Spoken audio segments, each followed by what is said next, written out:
শ্রাদ্ধ করা মানে বাবারে স্বর্গে পাঠানো, তাই তো? তা মেয়েরা 3 দিনের দিন ভুজ্য দিয়ে মন্ত্র কইয়ে বাবারে স্বর্গে পাঠালো, আবার 11 দিনের দিন ছেলে সেই বাবারে নামায়, আবার বাবার শ্রাদ্ধ করায়। হ্যাঁ, এসে ওরা বলে কি, ওদের সময় এক একটা বলে, ওরা বলে কি, আমাদের বেলায় বলে কি দাস্যা, আমাদের বেলায় বলে দাস্যা। আমার মা যদি মারা যায় তা বলে, বলো মায়ের নাম কি? সরলা বালা। বলো সরলা বালা দাস্যা, মানে দাসীর দাসী, বলো।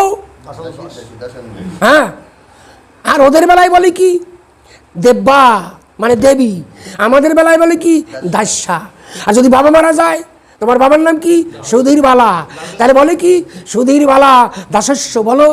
আর আমি বলি সুধীর বালা দাসস্য, আমার বাবা দাসের